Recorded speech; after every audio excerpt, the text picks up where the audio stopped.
Hola a todos, ¿cómo estáis? Mi nombre es Juan Jesús Vallejo, soy periodista, escritor y el director del programa Noche de Misterio en Caracol Radio. Lo cuentan los viejos textos sumerios, cómo llegaron hasta Oriente Medio hace miles de años seres de otros mundos, seres que se hicieron pasar por dioses. Fueron conocidos por el nombre de los Akbalus, y estos le dieron a los hombres de aquella época ciencia y conocimiento. Y esta no es la única ocasión en la historia donde seres de otros mundos se comunican con seres humanos y con antiguas civilizaciones. Tenemos, por ejemplo, también la historia de los indígenas dogones en la falla de Bandigara, en el actual país de Mali, que nos cuenta cómo llegaron unos seres que se llamaban los gnomos, que ellos llamaron los gnomos, y les dijeron cómo eran, por ejemplo, las estrellas de la constelación de Orión.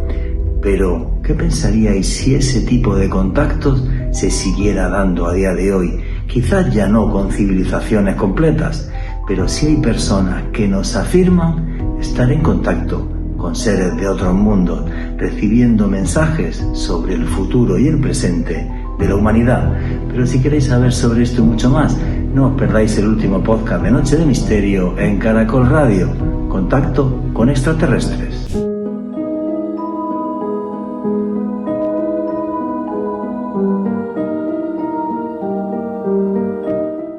El misterio se da cita en los lugares más insospechados y con la gente más sencilla. Les estoy hablando de un hecho, de un caso que aconteció en noviembre del año 1954 en Cenina, Italia. Una señora de mediana edad, Rosa Cotti, una mujer normal, campesina, iba una tarde con un ramo de claveles en la mano para poner en la tumba de su familia. Iba por en medio del campo en dirección al cementerio. Había llovido mucho y entonces, para no mancharse de barro, ella se quitó los zapatos y las medias y optó por ir descalza en dirección al cementerio. Todo transcurría de forma normal, hasta que al girar en la vereda de repente se encontró un extraño aparato. Ella lo definía como de unos 2 metros de altura y como de 1 metro de ancho, como si fueran 2 conos que estaban unidos por la base, o sea, las puntas hacia arriba y hacia abajo. Ella se quedó mirando aquel extraño artefacto y, según sus palabras, dentro había una puerta pequeñita abierta, dentro había como unas 2 sillas. En esto que la señora Rosa Cotti escuchó unos ruidos detrás de sí, se giró y vio una de las cosas más absurdas que pudo haber visto en su vida. 2 extraños seres de no más de 1 metro de alto. Según su descripción, tenían un mono ajustado de color gris con una especie de botones brillantes, una capa también de color gris y un casco de color rojo, como si tuviera unas orejeras. Cuenta que el tamaño y la complexión era como si fueran niños. Sin embargo, su rostro era total y absolutamente humano y no se correspondía con el de niños, sino con el de personas adultas. Dice que estos 2 seres iban como pegando saltos, como dando saltos y como si estuvieran muy contentos. Nos cuenta Rosa Cotti que uno de los 2 seres se le acercó. Entre ellos hablaban un idioma, lo que ella entendía que era un idioma similar al chino.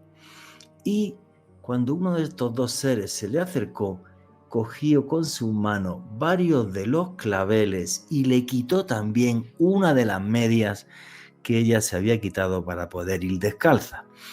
Acto seguido, ella se tomó esto como algo de curiosidad, como si fuera un juego de niños. Acto seguido fueron hacia la nave.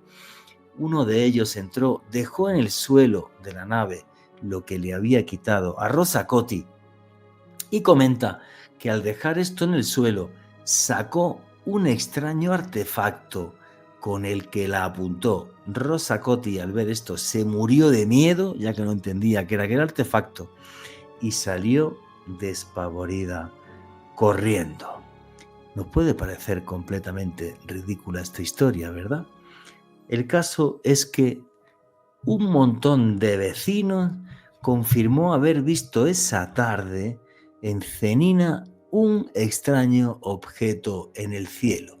Y les leo literal, tal y como apareció en los periódicos de la época. Hubo testimonio del albañil Rominaldo Beni, del floricultor Andrea Livi, el sastre Oriuno Santarelli, el mecánico Piagini Gino, el operario Marcelo Pistocchi, hasta el párroco, el mismísimo sacerdote Nevio Rossi, vio en el cielo de la localidad italiana de Cenina esa tarde, la del 1 de noviembre de 1954, vio un extraño objeto que emitía mucha luz y que se movía por ese trozo de cielo de Italia. Pero no solo eso. Dos hermanos de 6 y de 9 años, Marcelo y Ambrosio, vieron a unos 100 metros de distancia el episodio que le sucedió a Rosa Cotti. Cuando Rosa comenta a los vecinos del pueblo qué es lo que ha sucedido, van hasta el lugar y encuentran una extraña huella de unos 15 centímetros de profundidad por unos 10 centímetros de diámetro. Rosa Cotti, una campesina del pueblo de Cenina, les aseguro que no mentía. Les aseguro que los dos niños, Marcelo y Amperio, no mentían. Les aseguro que todos los testigos que les mencioné no mentían. Vieron esa extraña aeronave en el cielo. Y es que el fenómeno ovni, aunque nos parezca inverosímil, aunque nos parezca muchas veces que roza incluso hasta lo cómico, como es en este caso, no deja de ser una inquietante realidad. ¿Qué eran estos dos seres? ¿De dónde venían? En ese momento de miedo, Rosa Cotti hizo que su cerebro interpretara esto así, prácticamente como dos duendecillos en vez de que fueran otra cosa. Y esto es lo que hace que investigar el fenómeno ovni sea tan tremendamente complejo, porque cuando uno hace investigación de campo y llega hasta los lugares y entrevista a los testigos, cada uno de los testimonios puede ser radicalmente distinto, pero no significa que ninguno nos mienta. Nos pueden llegar incluso a parecer absurdos, como es este caso del año 1964 acontecido en Cenina, Italia, y que vivió Rosa Cotti. Sin embargo, les aseguro que estas historias son total y absolutamente reales. Hay veces que pienso que nuestros visitantes se disfrazan así o se visten así o se nos muestran así simplemente para que no les tengamos miedo, para que no les tengamos temor, para que entendamos que ante lo que estamos es un fenómeno incomprensible, pero que en ningún caso nos va a hacer daño. El caso es que este tipo de viajeros del cosmos no solamente está con nosotros desde hace miles de años y han intervenido en nuestra historia, estoy súper convencido de eso y les podría dar 1000 datos, sino que además, solo con muy poquitas personas estoy convencido, pero con esas poquitas personas estoy convencido de que se comunican, de que les mandan mensajes. Ahora, son mensajes muy difíciles de interpretar porque es como si se estuviera comunicando, imagínense, una hormiga con un chimpancé o una hormiga con ustedes que ahora mismo me están escuchando. La hormiga se comunica por un lenguaje químico y ellas se entienden y saben dónde tienen que ir, cuándo tienen que volver y se comprenden perfectamente. Nosotros tenemos un lenguaje abstracto y verbal. ¿Se imaginan cómo sería ese tipo de comunicación? Pues eso es lo que estoy convencido que sucede entre ese tipo de seres y nosotros. Pero merece la pena investigarlo todo, merece la pena investigar la historia de Rosa Cotti, merece la pena investigar la historia que les van a narrar hoy en primera persona, el contacto con seres de otros mundos del argentino Dante Franch, donde les va a comentar y les va a detallar toda una serie de hechos que seguro les van a sorprender. Así que en el programa de hoy abran su mente, no se cierren a nada y escuchen atentamente, porque es posible que estemos ante uno de los casos de contacto extraterrestre más importantes del mundo. Vienen de las estrellas y nos hablan. Buenas noches, noctámbulos. Mi nombre es Juan Jesús Vallejo. Los que queréis seguirme en redes sociales, mi Twitter es @JuanGVallejo, Juan J. Vallejo. En Instagram y en Facebook, Juan Jesús Vallejo. Y esto es otro programa, otro podcast de Noche de Misterio. Y aquí lo que hacemos es periodismo de misterio. Nosotros os ponemos los hechos encima de la mesa y vosotros decidís qué hay detrás y qué no. Y aquí somos una gran familia, la familia del misterio. Y por eso ya tenemos un numeral en Twitter que es Misterio Caracol. Repito, Misterio Caracol. ¿Qué opináis de la historia de Rosa Cotti el día 1 de noviembre de 1954 en Cenina? Yo lo que creo es que Rosa Cotti tuvo contacto con seres de otro mundo. Sabéis que hago viajes de autor. En el mes de octubre de este año 2025 estaré haciendo un viaje de autor a Egipto, donde podremos caminar junto a las pirámides de Giza, esas obras monumentales que parecen estar hechas por gigantes o seres de otros mundos. Una obra y unas pirámides que nos ponen en contacto con las estrellas. Navegaremos por el corazón de África, por el río Nilo, viendo unos templos que tienen una magia intacta desde hace miles de años, una magia capaz de impregnar nuestras vidas. Toda la información de este viaje la tienen en la página web www.viajesjuanjesusvallejo.com. Repito, www.viajesjuanjesusvallejo.com. Ahí les aparece un número de WhatsApp, escriben, se informan y ojalá que nos veamos navegando por el Nilo. Y arrancamos ya sin más dilación. Alejandro Bernal, amigo, compañero, ¿cómo estás? Muy bien, Juanje, un saludo para ti, también para todos los oyentes que en este momento sintonizan en directo la señal en vivo de Caracol Radio y un abrazo enorme para todas las personas que disfrutan de este contenido a través del podcast que publicamos en el canal de YouTube de Caracol Radio.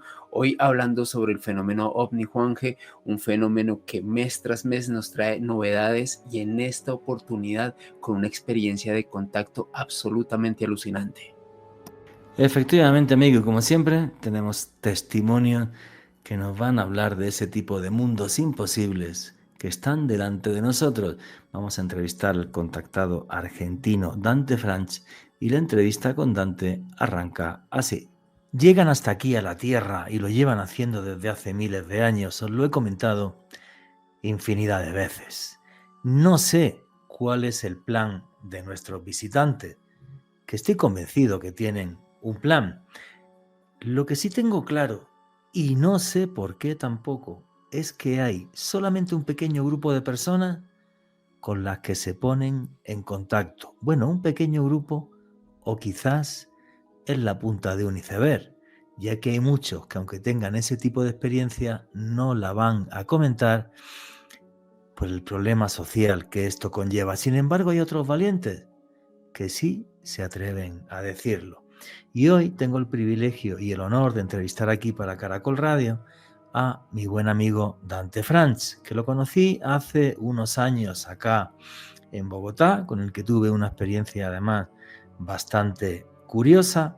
Y hoy lo que quiero simplemente es que nos sentemos como un grupo de amigos en torno a un fuego en una noche linda de verano y escuchemos el relato que tiene para traernos su experiencia personal, una experiencia de vida marcada por los hermanos del espacio.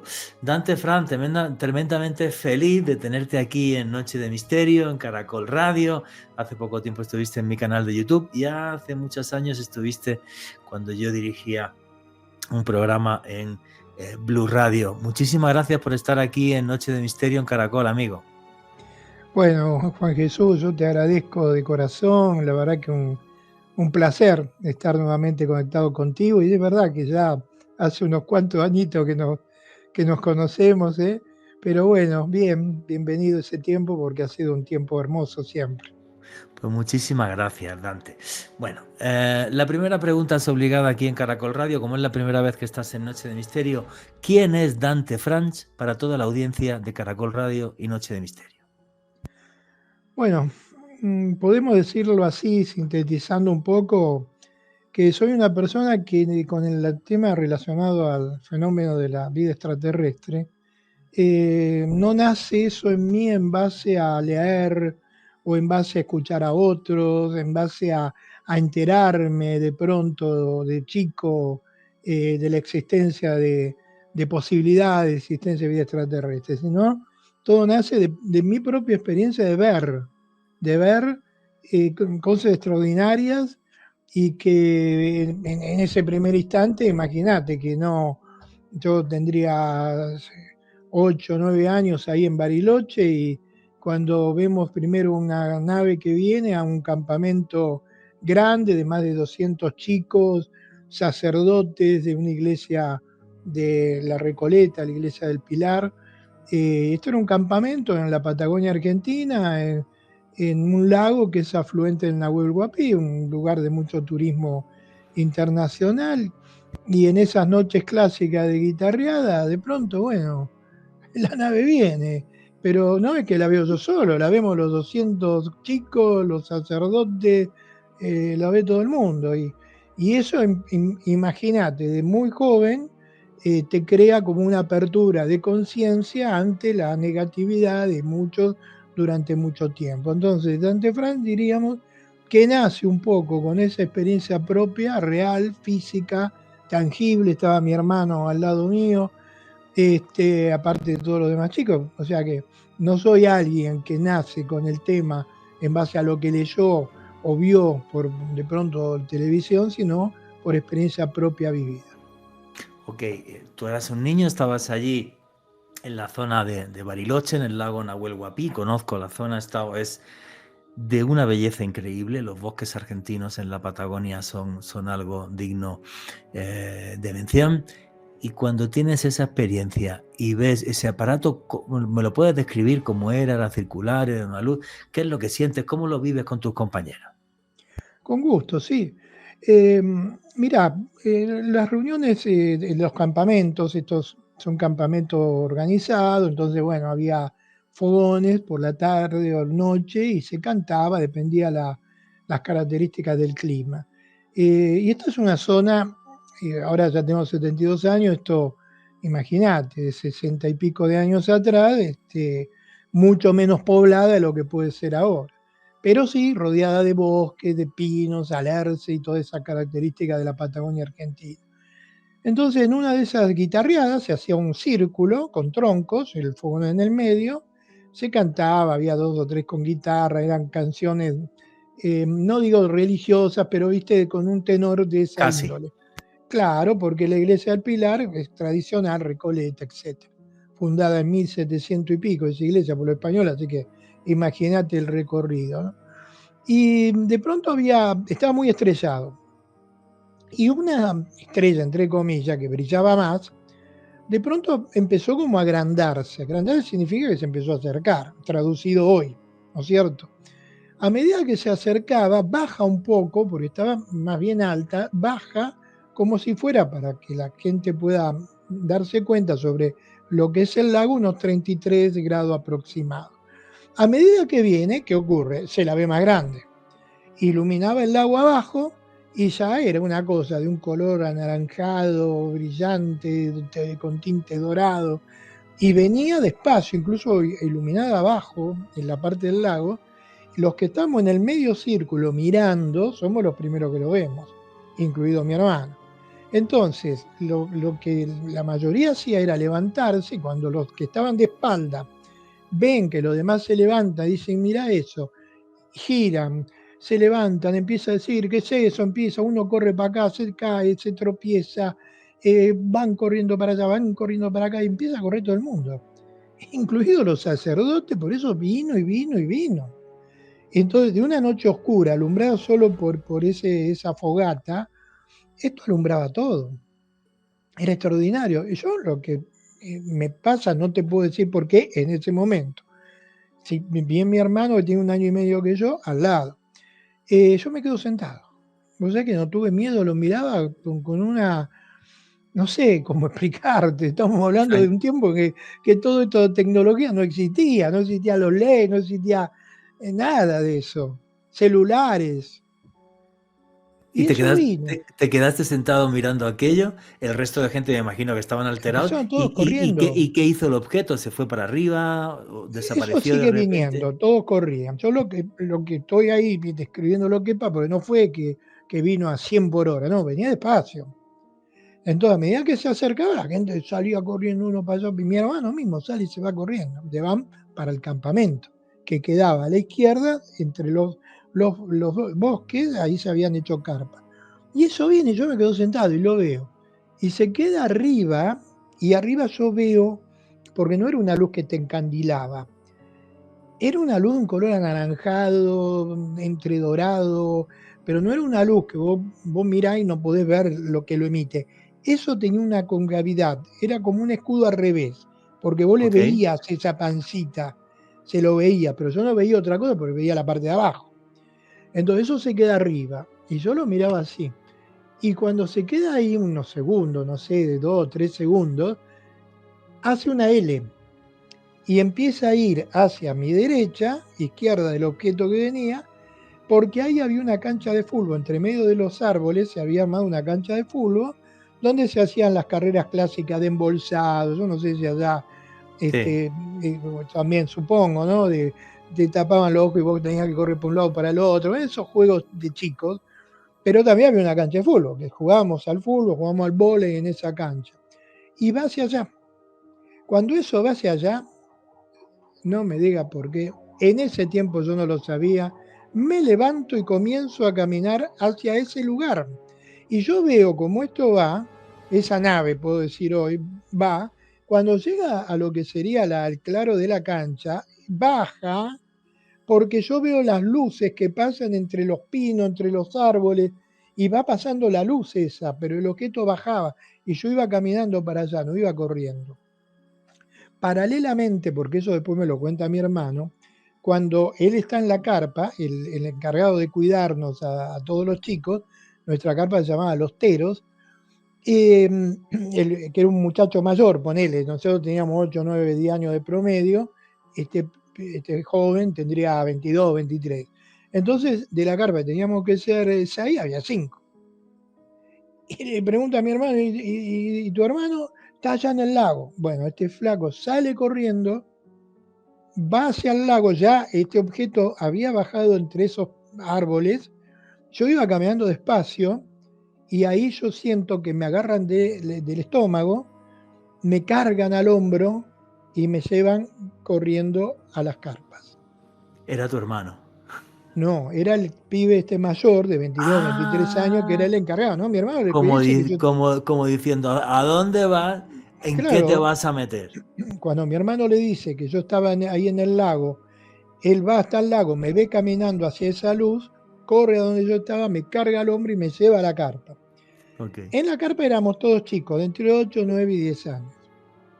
Cuando nos dejan ahí, él sale y cierra la carpa. A los minutos viene y dice el padre, no me acuerdo ahora el nombre del sacerdote, dice que nadie puede salir ni siquiera al baño. Así nomás, ¿viste? Los baños eran litreras que había un costadito y ese era el baño. Bueno, ya era medio tarde porque esto era después de comer, esos fogones, a dormir, ¿viste? Al otro día nos enteramos, esto yo no lo veo, que a las 4 de la mañana eso se levanta y se va. Los diarios de Ah, Argentina en ese momento hablaron del ovni en Bariloche, al punto que cuando mi mamá nos busca, porque el viaje era en un tren que se llama de trocha angosta, que son trenes que tienen las vías para rodar bastante cercanas, trocha angosta, y tardaba 2 días en llegar, pero era lindo. Era un viaje, pero escuchá, igual está lejos de Buenos Aires, esto debe estar, no sé, 2000 kilómetros, sí, 1800 claro. kilómetros, ¿viste? Está lejos. Bueno, y lo primero que hace mi mamá es saludarnos, darnos un beso. ¿Vieron el ovni en Bariloche? Obvio. Entonces, bueno, esto se queda ahí. ¿Por qué yo no corrí? Mi hermano sí. ¿Por qué yo me quedo ahí? ¿Por qué me levanto y me voy corriendo hacia la luz? En Ok. ese momento no lo sé. Hoy sí podría decir los por qué creo a través de la experiencia de vida, de otras experiencias y de vivir situaciones. Ahora sí sé por qué, pero en ese momento no. Ok, sigue tu vida de niño normal y corriente en Buenos Aires, van pasando los años. Le tenía, o bueno, me imagino que después de esa experiencia empezaste a cogerle más interés al fenómeno ovni, o no, tu vida transcurría normal hasta que otra vez te sucede otro evento que no deja de ser extraño. Yo hay algo que no sé, eh, porque después estudiando casos como el de Voronezh, Rusia, sé que hubo un chico que cuando se acerca a la nave lo dematerializan.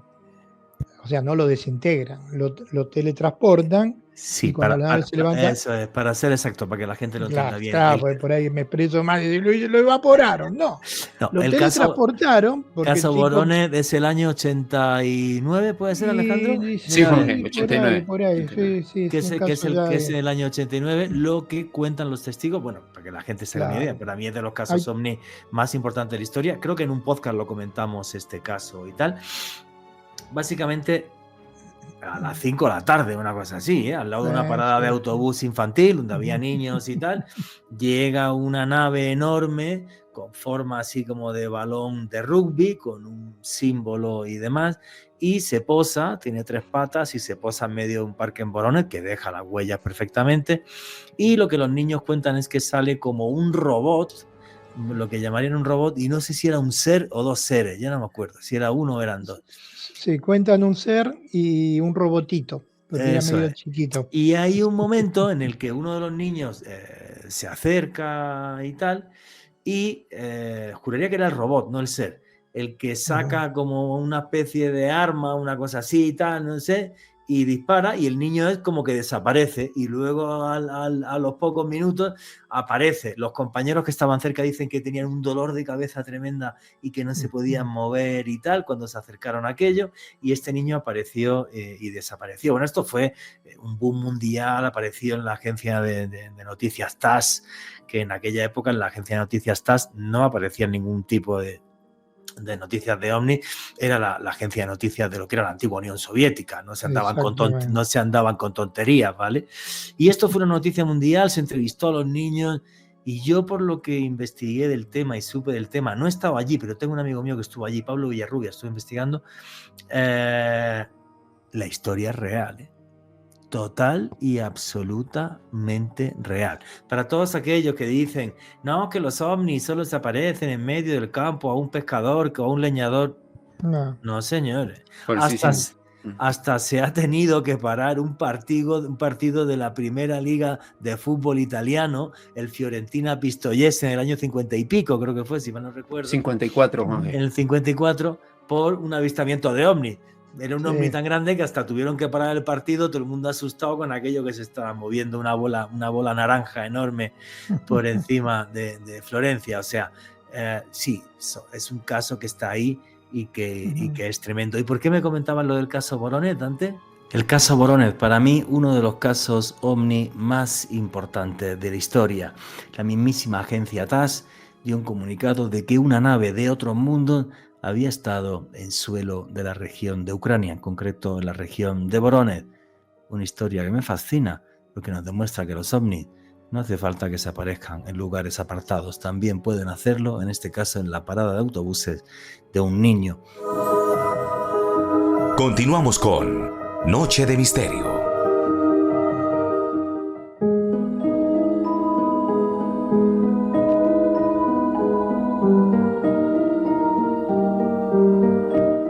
Y aquí seguimos en Noche de Misterio, vuestras preguntas y comentarios a través del numeral Misterio Caracol. Nos está hablando Dante Franz del caso Voronezh y la entrevista con Dante continúa así. Bueno, porque ese caso, yo como me entero del caso, por una revista que publicaban, que después la republican en español, personas que investigaban en Rusia y cuando viene la caída del muro de Berlín y todo eso, se van algunos a España, otros fueron a Estados Unidos, otros a Francia, etc. Y lo de España publicaban en una revista que se llama Aura Z, que era un boletín de un chico, y lo mandaban, y alguien que los conoce, o sea, en España, le da mi casilla de correo y me los mandaban a mí. Y ahí me entero del caso de Voronezh. Y empiezo a intercambiar corrioso con eso. Correo estoy hablando de escrito, ¿eh? De papel. De que iba, ponía la estampilla y porque no estaba todo Yo esto. todavía tengo en mi archivo guardado cientos y cientos de cartas y de boletines ufológicos de los años finales de los 80 Claro. y principios de los 90. Qué fuerte. Sí, Sí, claro. fue impresionante. Recuerdo aquella época perfectamente. Sí. Qué joya, Y sabés Juanje. que Sí, guardo, pero no uno, ni dos, ni no, tres. son Guardo joyas, cientos de correos. claro. Tengo guardado todo, absolutamente todo. Esos son joyas. Y bueno, pero ¿por qué es esto que quería comparar? Porque estos investigadores que habían estudiado ese caso en su momento, comentan que este chico, cuando vuelve a ser materializado en el lugar, que seguro lo hacen para evitar problemas que pudo haber tenido al acercarse demasiado. Los otros tenían esos dolores de cabeza, esa molestia. Este chico se acercó demasiado, lo desmaterializan, lo vuelven a materializar cuando la nave se levanta. Pero ¿sabés qué le ocurrió a este chico? Tenía un coeficiente de ser un pibe normal, pibe, disculpen, expresión argentina y porteña, Alejandro Bernal la conoce, un joven de características mentales normales pasó a tener como un superdotado que fue estudiado posteriormente por ese desarrollo mental que llegó a tener. Y se cree que pudo haber sido por esa exposición energética, etcétera, etcétera.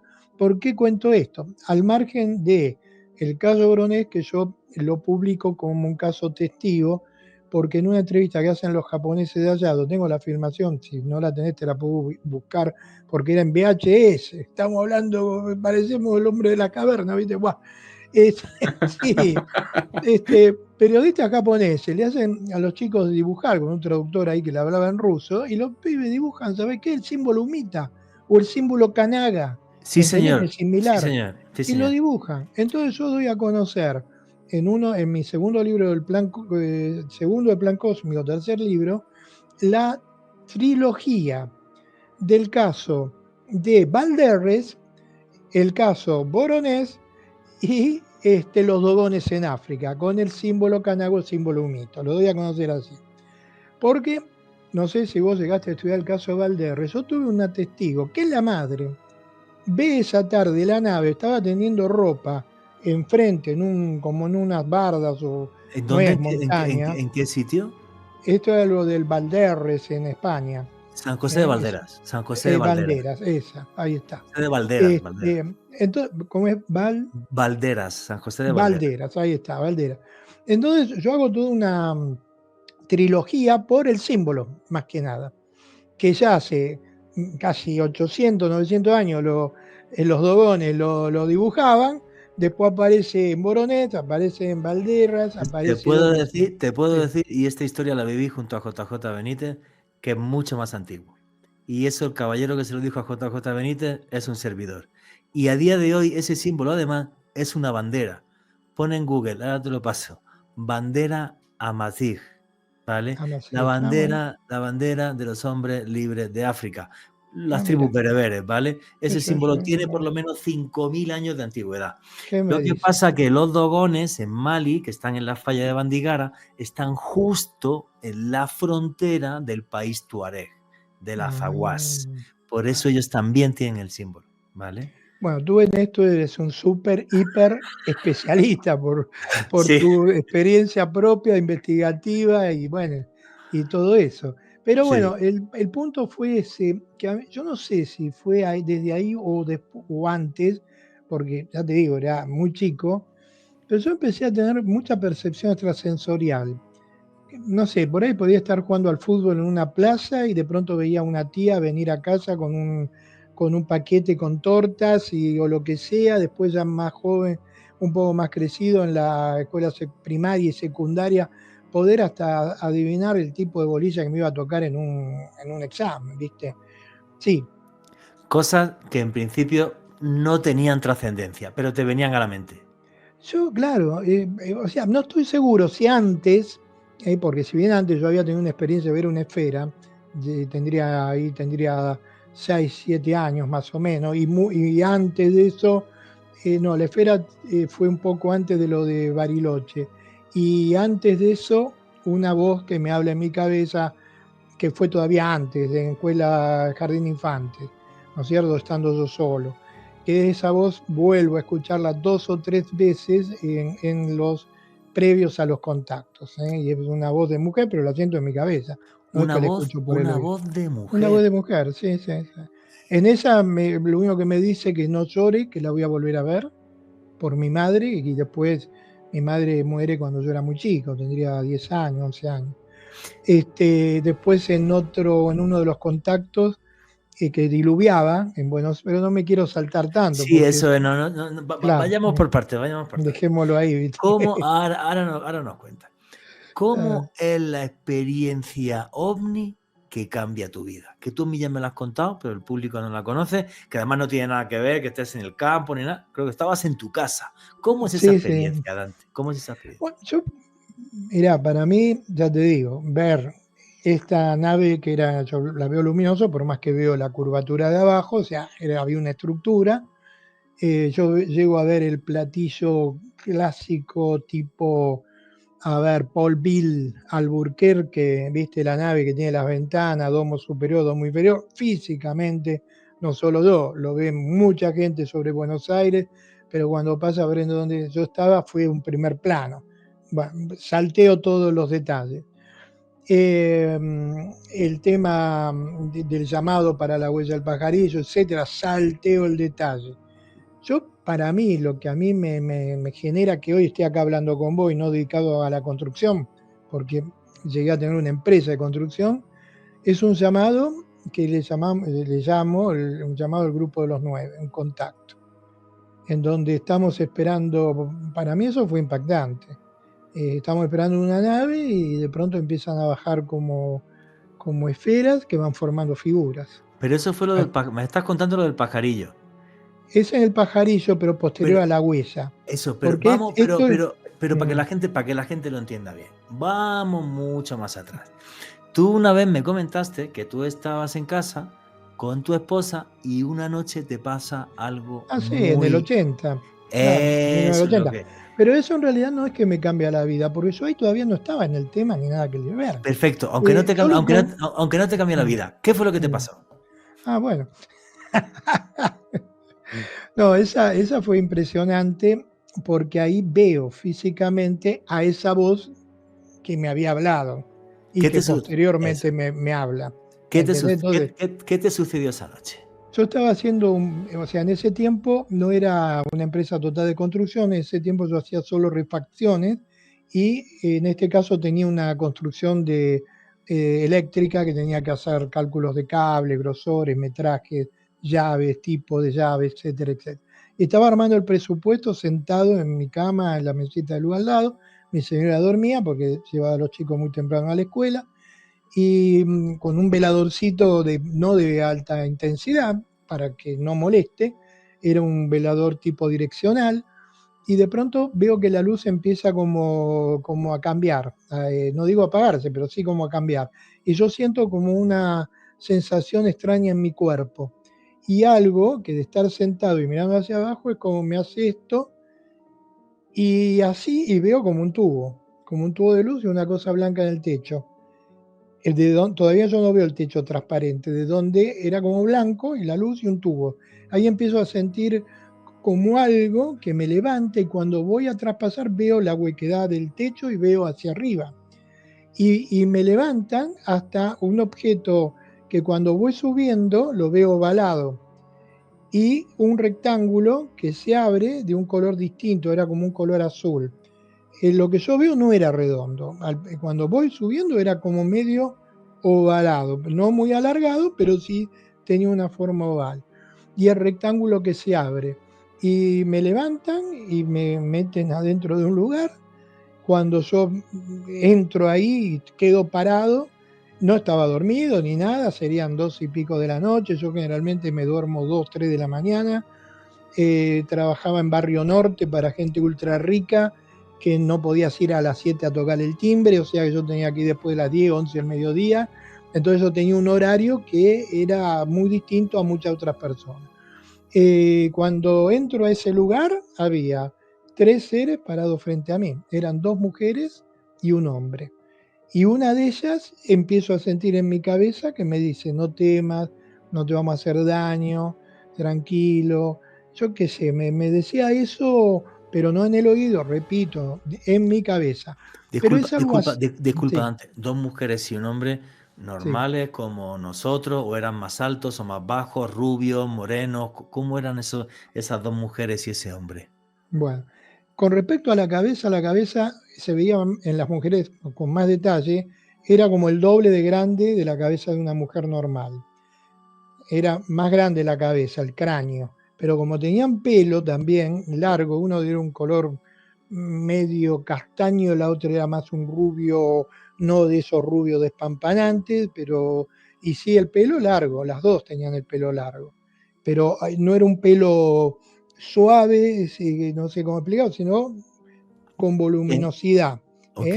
Su cuerpo tenía todo un uniforme, como acá cerradito, se le veía bien los senos, la cintura, creo que tenía algo a la cintura, pero no puedo definir, yo no le veo un cinto, pero pienso que sí, porque había como un pliegue acá que se O ceñía, sea, caderas, como enfundadas en un mono, ajustado. ¿De qué sí, color? algo ajustado, era de un ¿Recuerdas?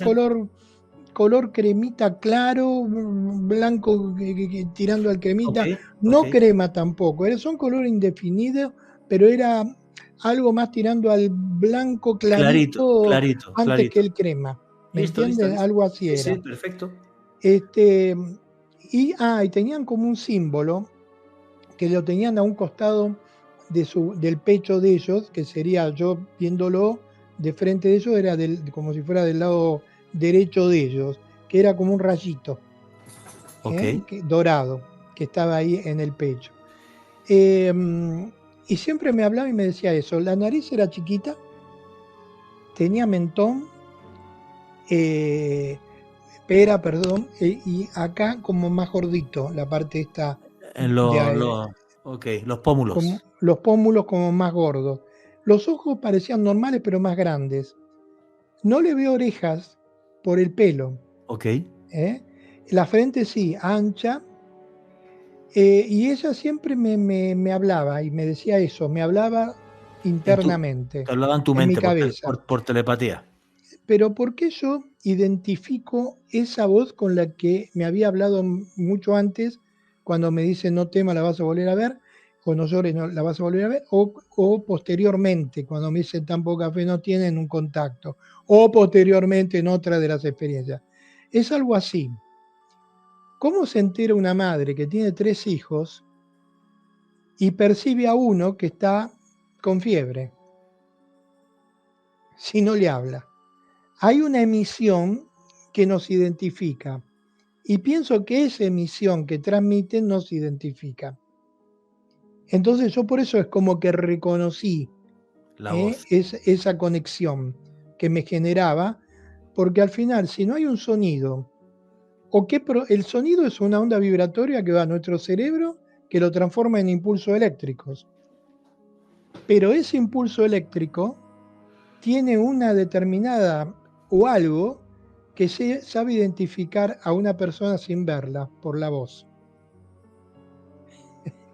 O sea, alguien te llama, vos no ves quién es, pero le identifica la voz y ya es Sí, alguien claro, que, efectivamente. bueno, entonces no es la vista, sino es algo que modula Auditivo. ese impulso eléctrico que va al cerebro que te da una determinada caracterización de una determinada persona.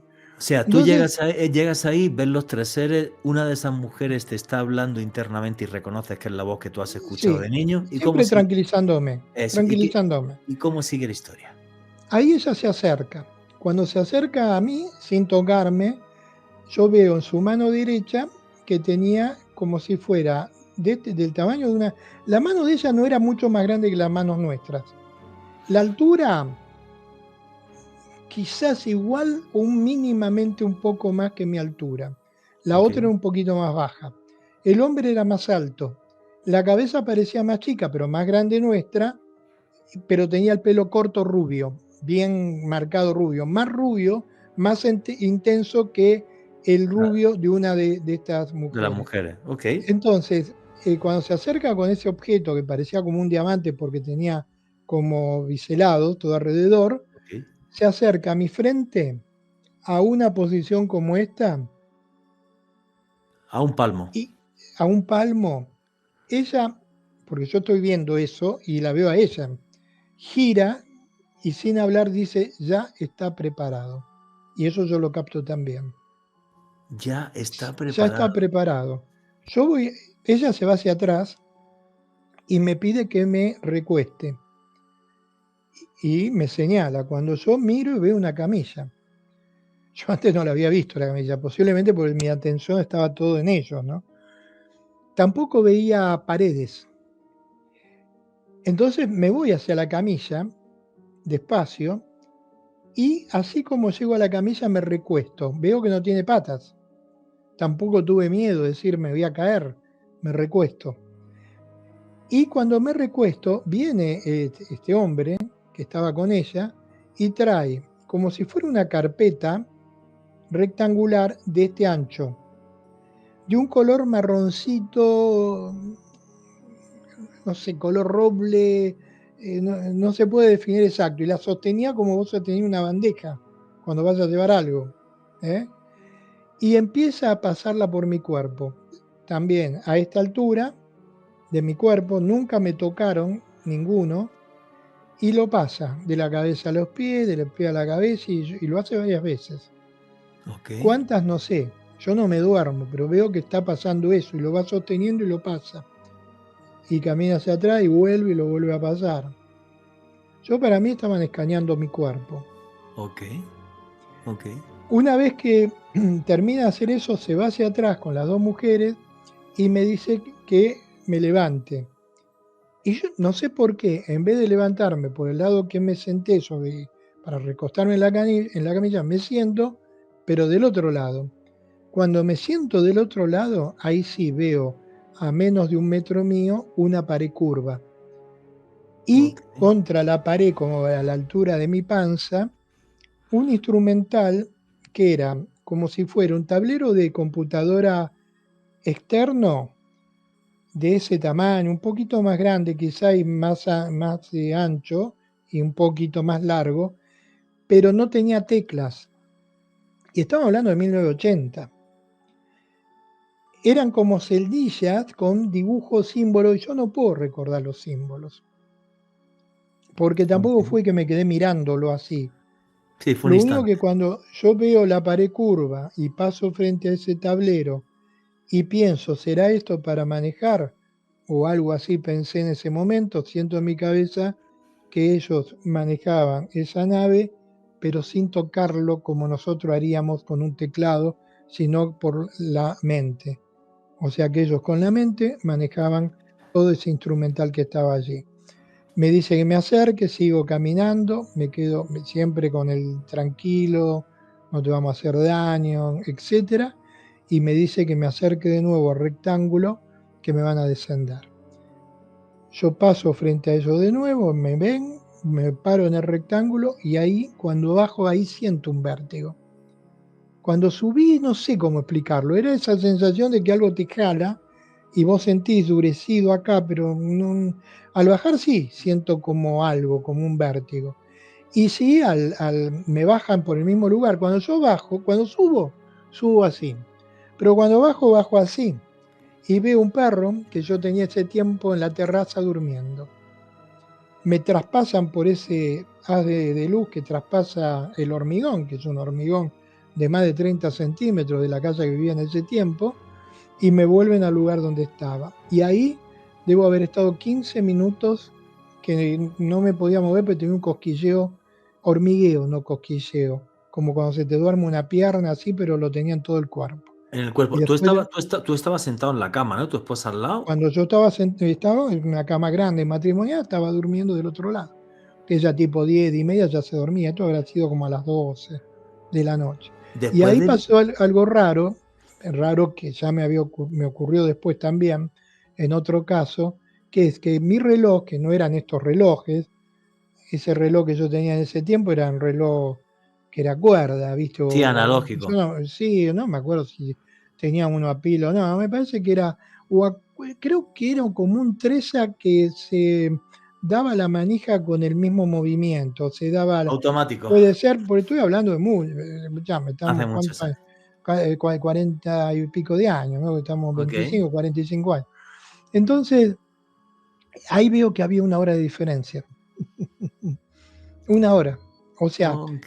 ese tiempo de que ese haz de energía llega a mí hasta que el haz de energía me deja, el reloj dejó de andar. Son capaces de manipular el espacio y el tiempo. Estoy convencido de esto. Y hace pocas semanas hacíamos una entrevista, ¿recuerdas, Alejandro, con Miguel Pedrero? Sí, señor. Y Miguel Pedrero hablando de una persona, bueno, pues igual un caso de contacto, una persona que ha estado contactada toda la vida, que no podía decir su nombre y demás, porque la gente enseguida te va a criticar y te va a decir que estás loco. Y dice que esta señora le dijo que esos seres le comentaron que ellos vivían en el tiempo. No es que lo manipulasen, vivían en el tiempo y por eso podían doblarlo a su antojo. Y yo no Sí. sé tú, yo no me cierro a nada cuando investigo el fenómeno ovni. Tú lo has dicho, Juanje, tú que también tuviste la oportunidad de investigar varios casos y uno de ellos casi te vuelve loco, le pasó a Miguel Pedrero, el fenómeno ovni, entre más lo investigo más me fascina y sobre todo algo que me sorprende y era algo que también hablábamos contigo detrás de micrófonos. Particularmente lo que más me sorprende de investigadores como tú y otros compañeros de profesión es que en algún momento mientras realizan investigaciones sienten que el mismo fenómeno los está manipulando. Es algo que tiene ese elemento bastante marcado. Otro aspecto fundamental de lo que nos decía Dante, él tiene una de estas experiencias mientras está dormido con su esposa no se percata de nada y él la vive estando en la misma habitación. Es lo que dice Juanje, hay una manipulación del tiempo y del espacio, algo que hace que ciertas personas tengan la posibilidad de vivir estas experiencias y otras que están en el mismo lugar no. Es algo absolutamente alucinante, Juan. Y por eso se llaman fenómenos paranormales, porque el espacio, el tiempo, lo que nos rodea, todo lo que sucede se comporta y sucede o acontece de forma anormal. Creo que esta es la clave. Y sí, hay un punto en el que el fenómeno te manipula. Es como que se mete en tu mente. Me pasó a mí investigando el caso de los billares, casi acabo loco, o me voy a una montaña de Marruecos a ver si me hablaban allí, al Montserrat. Es una historia muy larga, que nunca la he contado, por cierto. Nos toca hacer un día un programa. Con detalle no. No, La quedó muy por encima. Nos toca hacer un programa un día sobre esto. Si el fenómeno te manipula, te vuelve loco, lo ves como algo absurdo a la vez que es real, y entonces hay momentos como investigador que lo suyo es tomar un poquito de distancia, que corra el aire o si no te enloquece. Pero bueno, toca seguir indagando, que además, gracias a Dios, es nuestro trabajo. Continuamos con Noche de Misterio.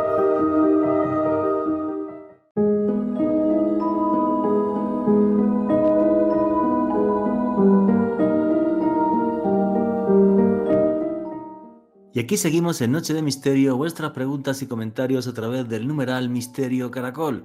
Nos estaba comentando Dante Franz cómo fue esa hora de su vida que le faltó a aquel reloj. Y la entrevista con Dante continúa así. Fíjate. Porque yo estoy convencido de que son capaces de desdoblar y de parar el espacio y el tiempo. Porque tu esposa estaba al lado y ni siquiera se dio cuenta. Nada. Siguió durmiendo. Ese es el tema. Y yo le quise contar y no.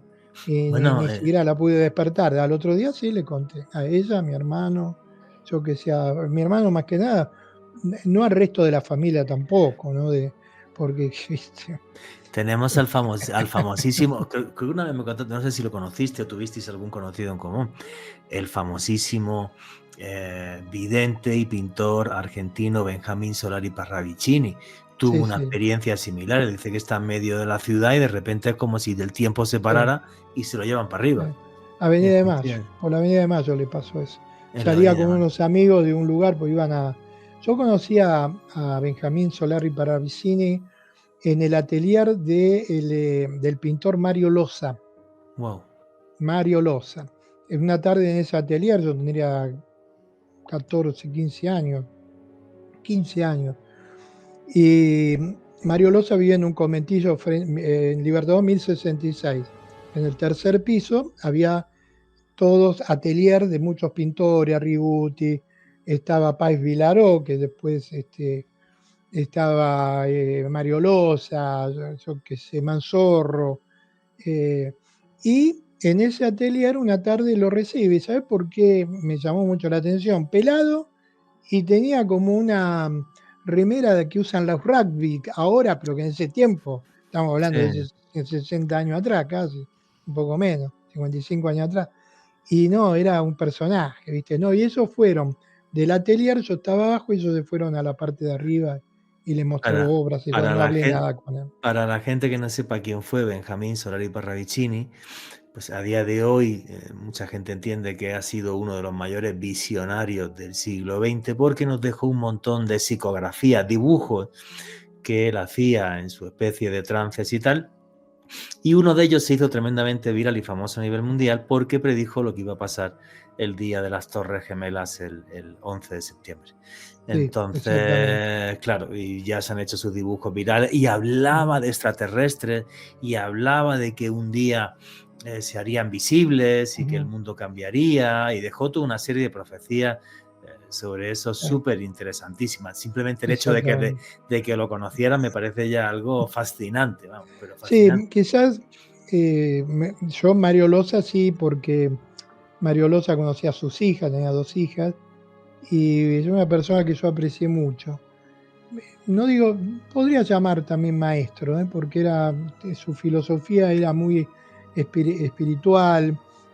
Hicimos en el edificio Cóndor de la Fuerza Aérea Argentina, yo era como un ayudante de o discípulo de él, y hicimos un monumento al aviador en cobre, con soldadura y cobre y color al cobre, pero hermosa, ¿eh? Qué Ya tanto bonito. tiempo, tengo Bueno, toda una vida de trabajo, ¿eh? pero bueno, qué bonito. Oye, después de esa experiencia que te pasa junto a tu esposa, se lo cuentas a tu esposa, que no sé si te diría, bueno, lo quiero mucho, pero No, está un poco loco, se lo tomó no, bien. ella me creía, ¿sabes por qué? Porque cuando estábamos de novio, yo vivía en Callao 2072 y ella trabajaba en casa de departamento de Mucama, en una palabra. Entonces, cuando terminaba su horario de trabajo, salíamos. Y mi papá era portero, de un edificio, ahí, Callao 2072, Callao del Libertador. Y íbamos a la terraza del edificio. Yo tenía la llave, entramos, íbamos a la terraza, nos quedamos ahí, tendríamos 17, 18 años, ya llevamos 54 de casados. Y sabés que veíamos puntos luminosos en el cielo que se movían. Y por ahí los puntos luminosos, pero muy luminosos, no de estrellitas fugaces, se movían despacito y se quedaban en un lugar determinado. Y lo mirábamos. Y de pronto se volvía a mover y lo tapaba un tanque de agua de otro edificio más alto. Y yo decía mentalmente, o se lo decía a ella, lástima ya no lo vemos, volví hacia atrás. Entonces yo decía, nos estarán escuchando. Si nos escuchan, suban y hacía para arriba, bajen a la izquierda, a la derecha, y así hasta que nos aburríamos y no íbamos a dormir.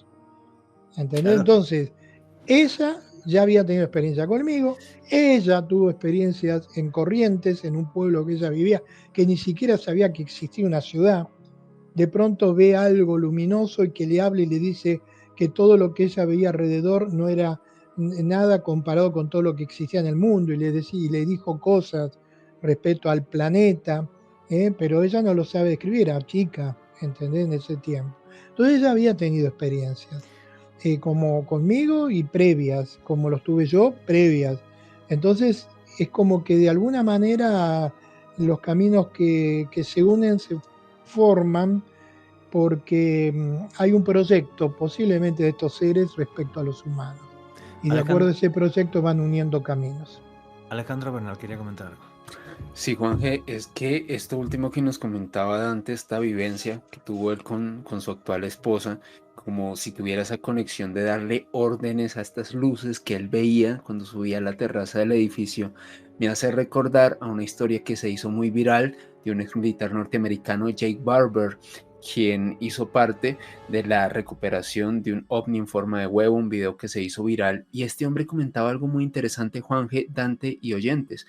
Él decía que tenía constancia de que en muchas de estas operaciones donde se recuperaban ovnis, había una especie de grupo selecto dentro de las fuerzas militares de los Estados Unidos, los psiónicos o psionics, que él denominaba, personas con capacidades psíquicas, quienes tendrían la capacidad de conectarse con esos artefactos, incluso manejarlos y, por qué no decirlo, hasta darles la orden de que aterrizaran. Dante, ¿tú sientes que tuviste quizás algún tipo de conexión mental con esas luces cuando las veías en ese momento? Sí, yo estoy seguro que sí, porque cuando dejaba de verlo, porque la perspectiva nuestra daba contra tanques de agua de otro edificio más alto de enfrente, y yo lo dejábamos de ver y decíamos que gracias no lo vemos más y volvían hacia atrás, significa que de alguna manera estaban en conexión y se querían mostrar. Cuando yo le digo a ella, estarán escuchando, o mirá lo que no saber respecto a telepatía ni nada por el estilo, escuchando, decía yo, y si nos escuchan, muevan hacia arriba, hacia abajo, a la izquierda, derecha, y lo hacían. Yo pienso que es algo más que en ese tiempo, antes de casarme, ponele que tendríamos 18 años, 18 a los 19 nos casamos, pero ellos se querían mostrar. Cuando veo en el 67 la nave esa grande sobre Buenos Aires, que es el mismo caso, tipología de nave que la de Paul Bill Albuquerque, Nuevo México, cuando pasa frente a donde yo estaba, ese plato se inclina para que se pudiera ver todas las ventanas. Y vos veías los barrotes de las ventanas, el domo superior, el domo inferior, y como todo eso iba girando despacio, todo. Y vos veías los barrotes que se iban moviendo despacito. Iba como moviéndose en esta forma. Pasó por frente de nosotros a 40, 50 grados, por arriba de los edificios bajos, en la calle El Salvador y Arau, el que quiera googlear en Argentina, es todo edificio bajo, es un barrio porteño, y se fue en dirección a Aeroparque. Y bien, como venía de la provincia de Buenos Aires, del interior, muchísima gente lo vio, el diario Clarín, a los 2 días, o al otro día, lo publica, de que se había visto un ovni sobre Buenos Aires. Sigamos con tu experiencia y con tu vida. Tienes esa experiencia en la que estás sentado en la cama al lado de tu esposa, que imagino que tuvo que impactarte un montón. Va pasando el tiempo y cómo avanza tu experiencia de contacto. Que ahora yo creo que sí, nos toca irnos hasta el famoso pajarillo, que la gente no sabe lo que es, ¿vale? Ahora lo vamos a contar. ¿Cómo va avanzando esa experiencia tuya de contacto?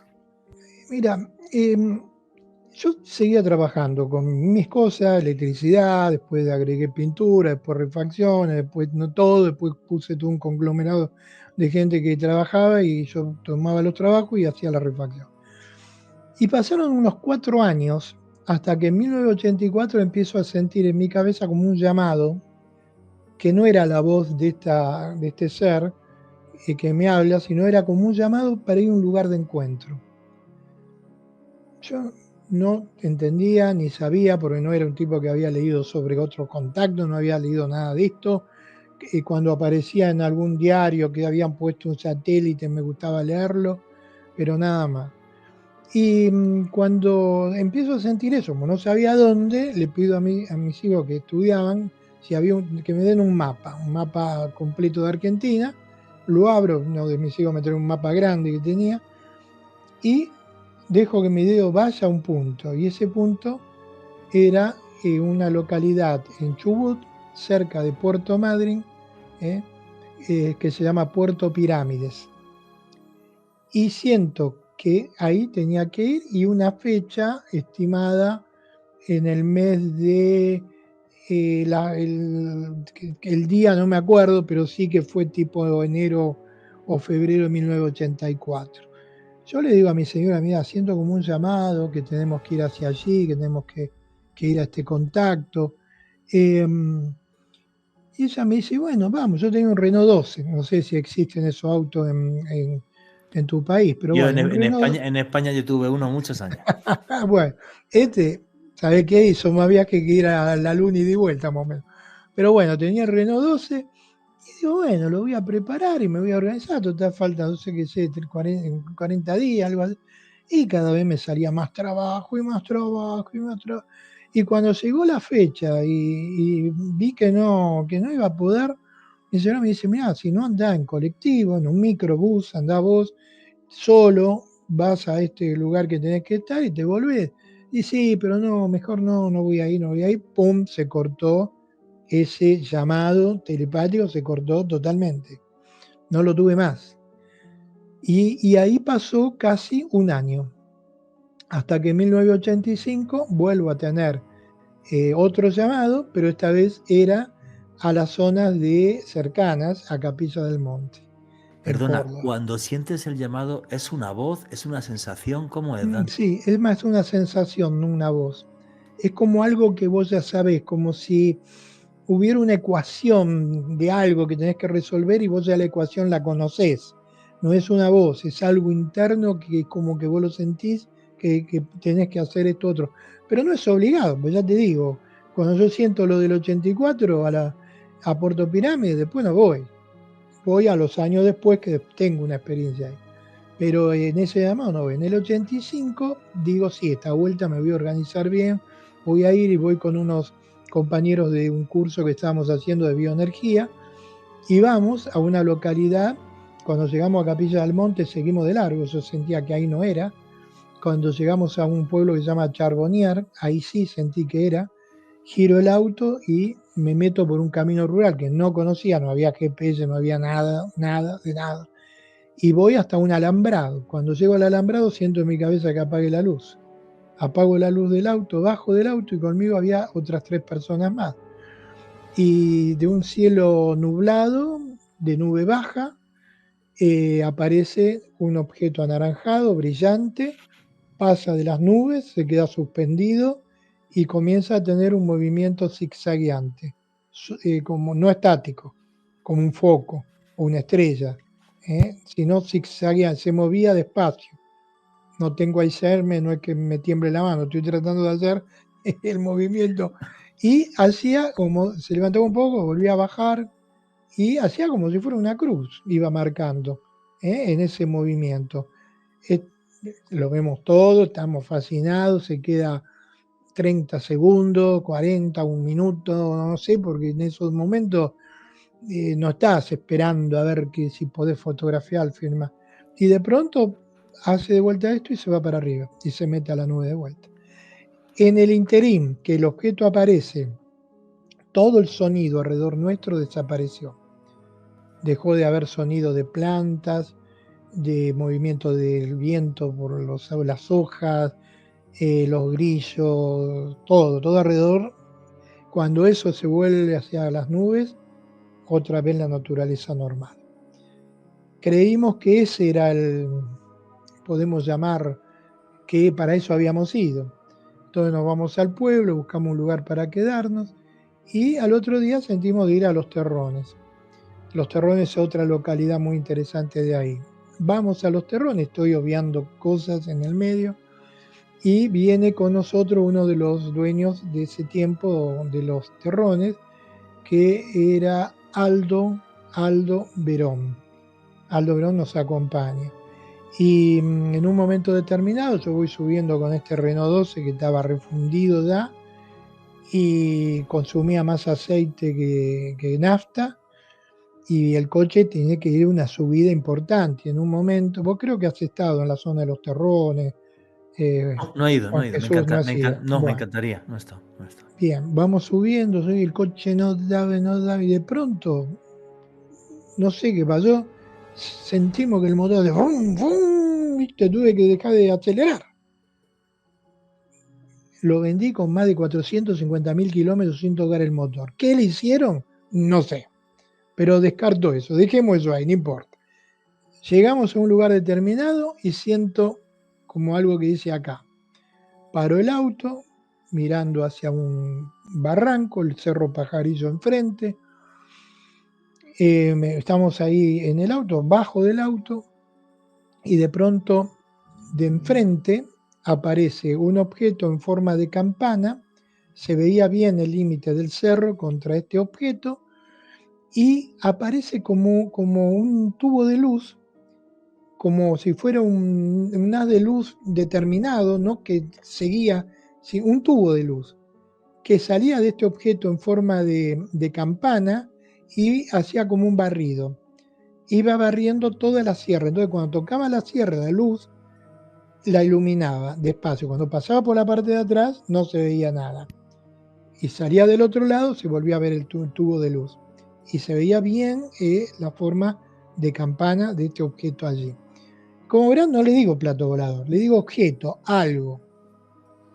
En un momento determinado ese tubo se queda como quieto y aparece un punto solo luminoso. Ya no era un tubo, era un punto luminoso.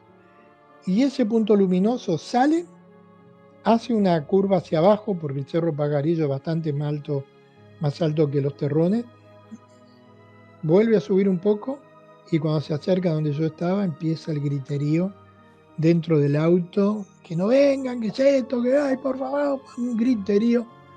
Y esto vuelve hacia atrás y vuelve hacia esa campana. Ahí siento en mi cabeza que me aleje. Ok. Yo me alejo, comienzo a caminar hacia abajo porque nosotros habíamos subido. Empiezo a caminar, hago yo que sé, 50 metros, no mucho más. Giro, el auto estaba ahí. Pero una noche oscura. Y otra vez esa esfera viene, hace de vuelta la pancita, se viene y se queda flotando frente mío. Era una esfera no muy grande. Como una pelota de fútbol. Sí, un poquito más chica, pero póngale, si Ok, querés, ok, una ok. pelota de fútbol. Ok. Y se queda flotando ahí, no era encandiladora ni nada por el estilo, y siento como que sale un haz de luz finito, no un láser, es mucho más fino y me toca acá, en el entrecejo. Y ahí siento que en mi cabeza me dicen que yo estaba en contacto, que ellos venían en una misión de ayuda a la humanidad, que no nos iban a hacer ningún tipo de daño, que la humanidad ya estaba preparada para poder entender esto, que ellos habían estado siguiendo nuestra evolución por miles de años, y que recién ahora la humanidad estaba preparada para entender esto, que iba a recibir más informaciones y más conocimiento de las experiencias de contacto. Yo siento eso en mi cabeza, extraordinario, me pareció maravilloso. No sé qué hacía, si estaba con la mano así o así, porque en ese tiempo yo no sabía nada de nada. No, estarías concentrado. Entonces, cuando ese haz deja de tocarme, entra en la esfera se va a la campana y yo me quedo parado y veo que entra en la campana y la campana, yo no sé si pasa por detrás, se mete adentro o qué, pero es como que desaparece. Giro de vuelta y llego al auto. Los del auto estaban desesperados porque que no me veían, hacía un rato que no me veían. No sabían si me había caído al barranco, qué había pasado. Estaban llorando, dos señoras que estaban ahí, porque dicen que yo desaparezco. Yo no siento ningún tiempo raro y como tampoco sabía demasiado y no era que estaba pendiente de un reloj, que estos son luminosos, en ese tiempo vos querías saber qué hora es, tenías que poner una linterna para saber qué hora es. Entonces no sé tampoco si hubo un tiempo cero o tiempo muerto, no lo sé. Pero esa fue como una experiencia inicial. A los pocos meses, sí, ya viene el otro llamado para ir a un punto de encuentro, contacto, con búsqueda de la ciudad subterránea de Erg, que eso fue en una expedición que se genera en enero de 1986. Ahora me lo vas a contar lo de la ciudad perdida de Ersk, que es un tema precioso, pero tú fuiste testigo de cuando surge la famosa huella del Cerro Pajarillo, porque en ese cerro, de un avistamiento ovni, quedó una huella enorme que se fotografió después de que la gente viera, también luces y tal, y que es famoso a nivel mundial. Es una huella como un campo de fútbol de grande, pero simplemente ovalada. ¿Tú estabas ahí? Exactamente, yo estaba ahí junto a 11 personas más. Éramos 12 observando ese caso, que fue extraordinario y era un contacto programado. No es una casualidad, fue un contacto programado. También te dijeron que fuera, en tu mente, entendías que tenías que ir a Capilla del Monte otra vez. Sí, eso en realidad formó parte de una expedición que se llamó ERGS. Cuéntamelo. Bueno, es una... Resulta que tipo noviembre del 85, ya posterior a este caso de contacto que les hablé recién, tengo una llamada telefónica en mi casa un sábado a la tarde comentándome que había unas personas que estaban hablando del Cerro Uritorco, de la ciudad de Erx, de ciudad intraterrena de Erx, y que era un tema que yo conocía y había hablado y había vivido experiencia, y esta gente sabía porque yo había contado esto que habíamos vivido en este curso de bioenergía. Que para Sí. la gente que no sepa de esto, se habla de que en la tribu de los indios comechingones había un bastón de mando, que ese mando es una vara de obsidiana, juraría que es o algo así, ¿vale? De una piedra, y que además estos indígenas hablaban de que cerca al cerro Uritorco habría una ciudad subterránea, una gran ciudad perdida. Esa es la leyenda, hasta donde yo sé, corrígeme si me equivoco, Dante, que tú lo conoces mejor. Perfecta tu descripción, sí. O sea, históricamente se describía a los comechingones y a los sanavirones como seres muy distintos o aborígenes muy distintos al común de esa zona. Incluso los comechingones eran barbados, rubios, eran muy.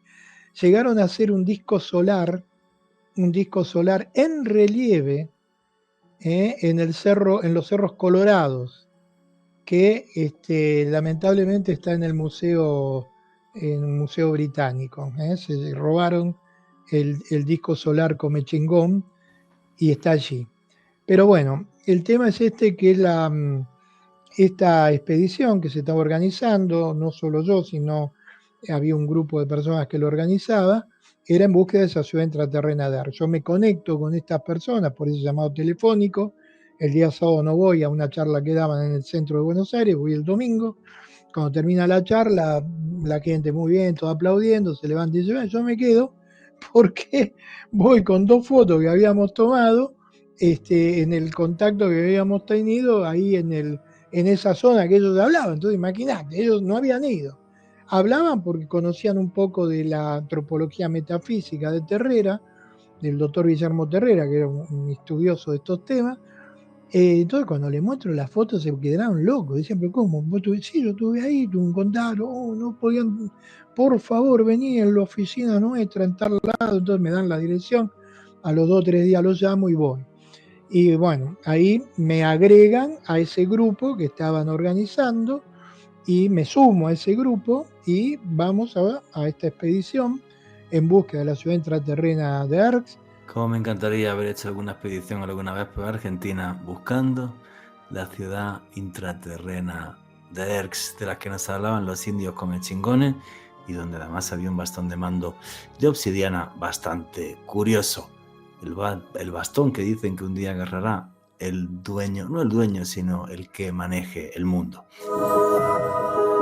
Continuamos con Noche de Misterio.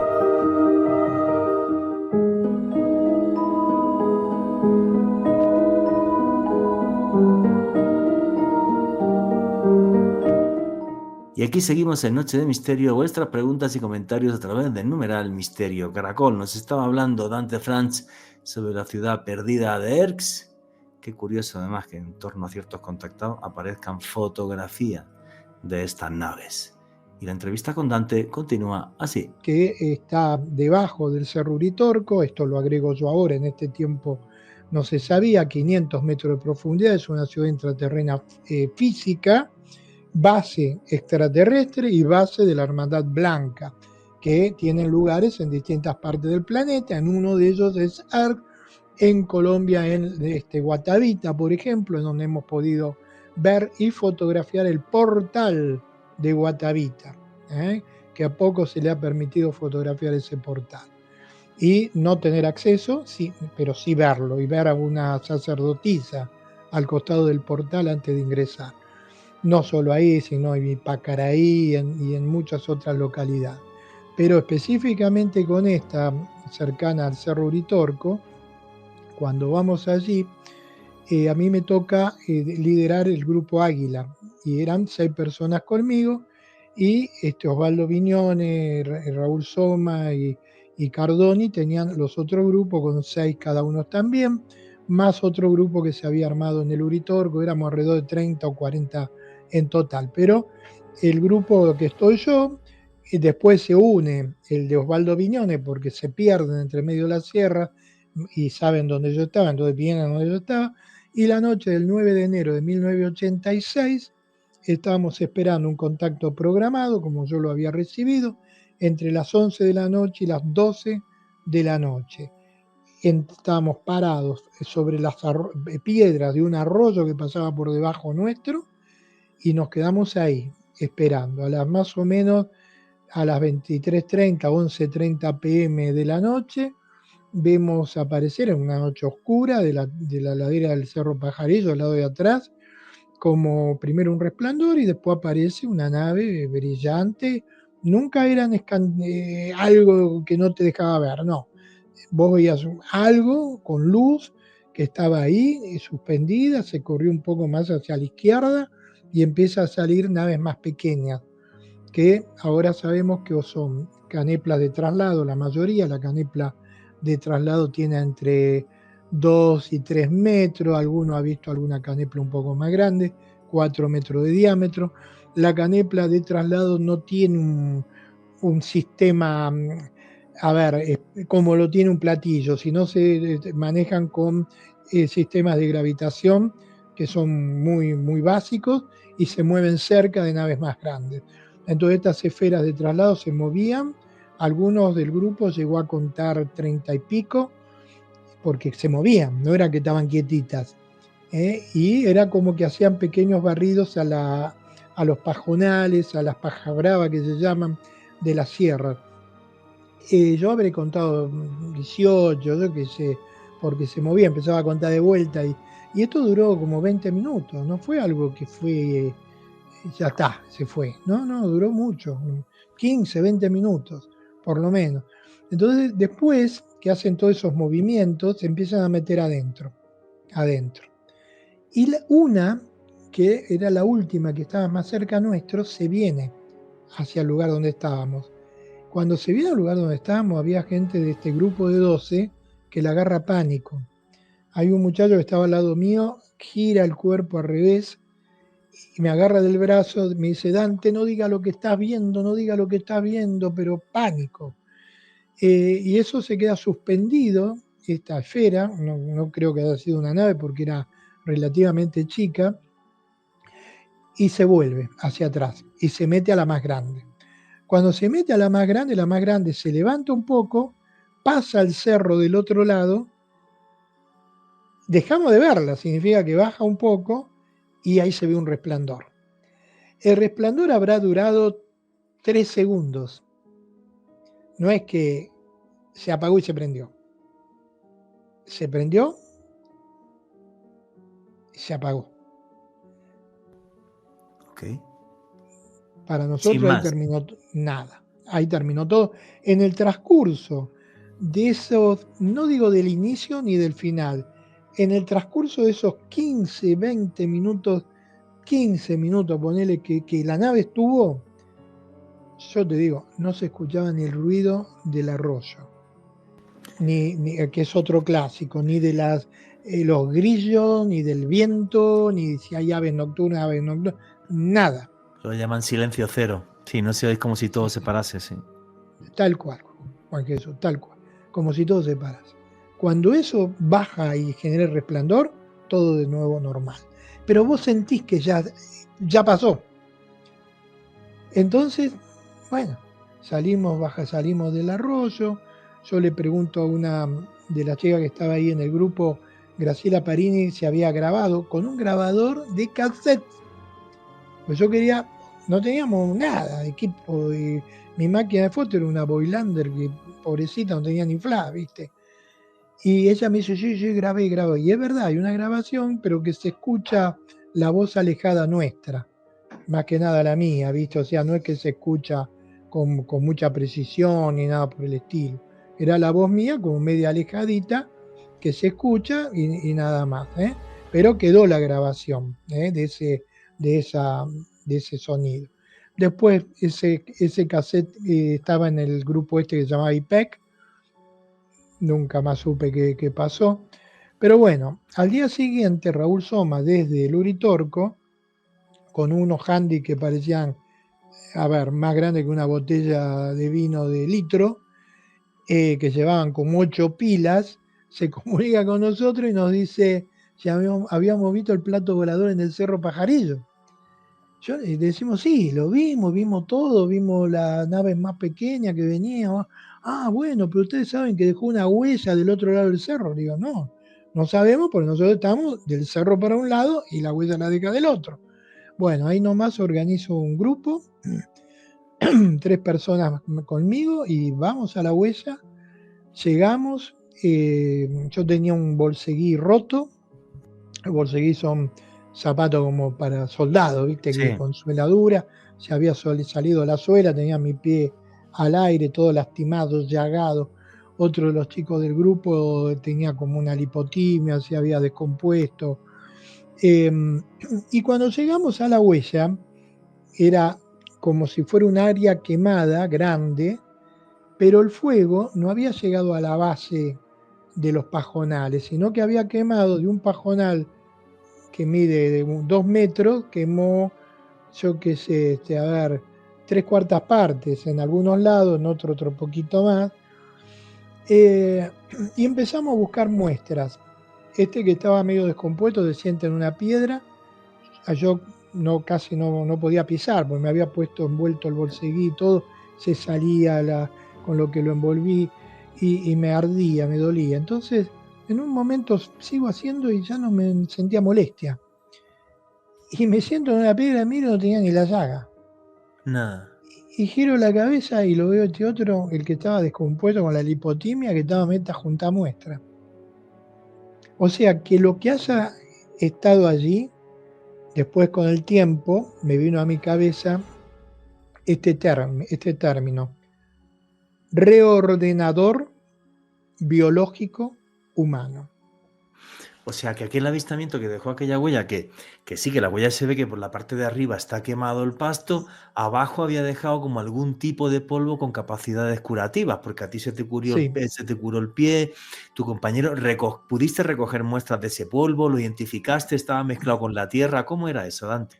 yo recogí, el polvillo era tan tenue, tan como el talco más fino que se te puede imaginar, que cualquier brisa lo levantaba.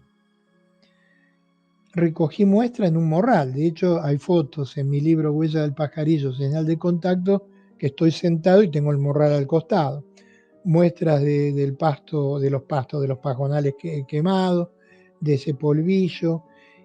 Encontré una sapito ranita, un batracio en posición de saltar, como disecado, no estaba quemado, disecado. Lo guardo. Encontré un cactus que tenía el área que da a donde esa luz bajó como chamuscado y el otro lado nada, al revés de lo que sería un incendio, que quema de abajo para Sí, arriba. sí, sí. Bah. Ujú.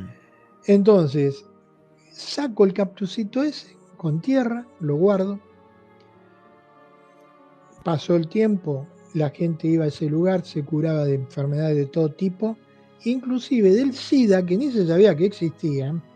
Estamos hablando de, a ver, yo qué sé, el 86, casi 40 años, ¿no es cierto? 40 años de esto, y se Sí, curaba de todo claro. tipo de enfermedades. Durante mucho tiempo, después esa energía se fue perdiendo. Sabemos que cuando nuestro grupo vuelve de este sitio a Buenos Aires, a los pocos días llegó personal militar, creemos militar, no estaba con uniforme militar, pero sí que pertenecían eh, a norteamericanos, porque hablaban inglés, alquilaron unos caballos ahí, un tal Manuel Gómez, y recogieron un polvo de esa huella, el polvillo con unas máquinas como de mochilas que aspiraban. Nosotros pudimos saber que 40 bolsas bajaron de ahí, porque Wow. Manuel Gómez me lo dijo. Y después en Pajas Blancas, que es el aeropuerto de Córdoba, pidieron hielo seco. Eso es lo que yo pude recabar. Averiguar. El cactus lo planté en un lugar que tengo allá cerca, en Quebrada de Luna, lo planté allí, y ese cactus vivió fácil 30 años, Wow. 30 años. No crecía, no moría, y cada tanto, pero más que una vez por año, a lo mejor cada 5 años, largaba 1 o 2 cactusitos. Que es un tipo de cactus que larga como un cactus chiquito que cae al piso y agarra la esqueje. semilla. Sí. Entonces estoy buscando de que no dé tanto la luz, ¿no? No te Está dando preocupes. mucho. Te ¿No veo. molesta? No molesta, te veo. Yo para que no bien. moleste la imagen.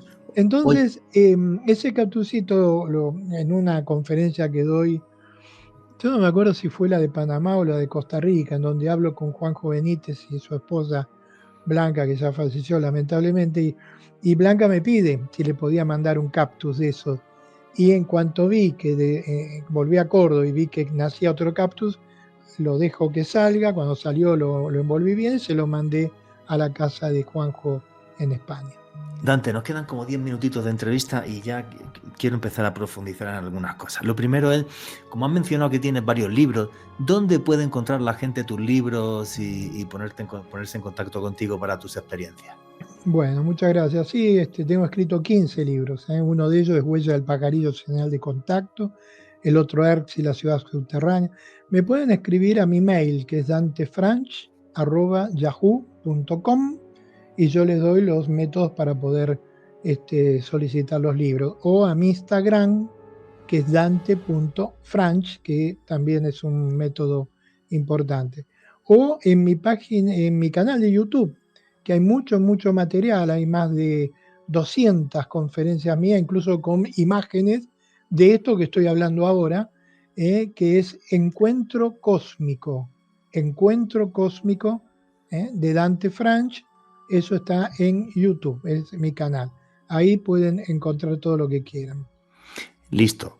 A ver, Dante, ¿siguen tus experiencias de contacto después de lo del pajarillo y lo que está preguntando todo el mundo? ¿Qué quieren estos seres de nosotros? ¿Qué te comentan de la humanidad? ¿Hacia dónde vamos? ¿Cuál es su plan? ¿Qué te dicen? ¿Y tú estás convencido de lo que te dicen es completamente cierto o simplemente te dan la punta de un iceberg? ¿Qué es lo que te van contando en esas experiencias de contacto? Porque esta entrevista podría extenderse días, ¿vale? Pero bueno, vamos a centrar. Bueno, mira, básicamente eso que me transmiten en el primer momento con esa esfera que viene, cruza el cerro y me transmite ese haz de luz que me toca acá, cuando me dice que ellos habían estado desde el principio de los tiempos siguiendo la evolución de la humanidad del planeta Tierra. Ese primer punto, en el sentido, cuando yo recibo eso, ¿qué hago? Nada, no, me pongo a investigar a ver si eso es así o no. Empiezo a buscar registro arqueológico, antropológico de la presencia de esta nave y pude recabar una persona que con mínima capacidad de pronto de acceso a medios en ese tiempo, 500 nombres de las naves de la antigüedad. Entonces el primer punto era cierto. Se han estado desde antes, siguiendo nuestra evolución. El otro punto, que no nos viene a invadir, dominar o hacer ningún tipo de daño, es más que evidente. La actual tecnología humana son arcos y flechas comparadas con la tecnología de estos seres. Estos seres tienen la tecnología. Entran debajo del océano, vienen del espacio, se mueven por el aire. Ahora se ha comprobado o se ha podido estudiar en la fosa de las Marianas, a 9.000 metros de profundidad, sonidos que no saben de dónde provienen, ¿viste? O sea, pueden tener bases ahí que nosotros no tenemos la más mínima posibilidad de acceder. Entonces, que no nos viene a invadir, dominar, etcétera, etcétera. De hecho, esto lo deduzco yo. Si ellos quisieran invadir la Tierra, se quedan esperando, tomando mate, como decimos en Argentina, detrás de la luna que nadie se entera, y en 3, 4, 5 años no hacemos polvo nosotros mismos. ¿Me entienden? O sea, no tienen ningún tipo de intención de eso. Y el tercer punto, que recién ahora la humanidad podía entender esto, se está dando a través de la posibilidad de la interconexión, como es ahora. Ahora vos das conferencias internacionales por internet. Yo antes tenía que ir todos los sábados al centro a dar una charla en colectivo, subterráneo, y ahora lo haces así, vía Zoom. Entonces tenés acceso, y gente hoy dice, ¿y este será verdad que lo que dice este señor? Aquí hablo de un canal, bueno, voy a ingresar al canal a ver si hay un video que muestre alguna foto, porque hablan mucho, pero fotos nunca hay. Bueno, yo tengo cantidad de fotos puestas en internet. Busquen la conferencia Tipología Extraterrestre. ¿Qué creen? ¿Que voy a mostrar fotos de los vecinos? Son fotos que hemos sacado nosotros. Naves, contactos en Argentina. ¿Qué creen? ¿Que voy a poner la foto de la página de no sé quién? No, son fotos tomadas por nosotros. Por las ¿Entiende? experiencias de contacto que Ahora, hacen. Sí. ¿por qué no lo pongo de otra manera? ¿Saben por qué? Porque cuando he puesto hace años ya fotos de seres, por ejemplo, de seres de energía que vinieron hacia nosotros, 5, y 4 visibles y un quinto en el momento que es ascendido a través de un haz de luz, después aparecían en otros lados diciendo cualquier disparate, diciendo cualquier cosa que no era real, y ni siquiera diciendo que había sido sacada en un contacto en tal lado y tal lado y tal lado. Entonces hoy te roba cualquier tipo de material y el sentido que ellos generan por el cual nos dejan que se fotografíe o gente cercana a nosotros fotografía y nos pasa la foto, es por el tipo de transmisión que estamos dando. Es por eso, estos seres no quieren convencer al que está escuchando ahora o viendo. Si lo quisieran convencer a los televidentes tuyos, o míos, o de quien sea, bajan en todas las capitales del mundo, digan, muchachos, acá estamos, ¿cómo les va? Entonces acá pasa algo, que es que no nos Eso, quieren convencer. eso Entonces, ¿qué es ese pasa algo que es? Es crear un estado de conciencia de la humanidad en saber que no somos únicos, que estos seres han estado a través de toda la historia humana, que forman parte de nuestra religión y que a lo mejor la nave de Yahvé o el carro de fuego de Elías era una nave. ¿Y cuál es el problema? ¿Que se va a derrumbar las estructuras teológicas porque en vez de una nube era una nave camuflada en nube? Hoy sabemos que tiene la capacidad de generar ionización de partículas, la carga electrostática atmosférica opuesta al promedio, genera una estructura nubosa en un objeto. Ellos pueden hacerlo, por ahora nosotros no. Sabemos que pueden hacer excitación de la materia y emitir fotones. Generarían una estructura luminosa, nosotros todavía no podemos. Tienen capacidades que ni podemos imaginar. Pueden viajar a través del tiempo, a través del espacio. Hay casos de contacto en donde dos naves vienen. Ahí es otra de las experiencias de Maya que me transmite, que podían volver antes del tiempo de partida. Se te cruzan así los los cables, cables, porque son que capaces de... podían volver antes del tiempo de partida. Porque son Llegar al punto nuestro de la vertical de donde estábamos y la primera nave generar una vibración para arriba. La segunda, otra vibración para arriba. capacidades de manipular el espacio y el tiempo.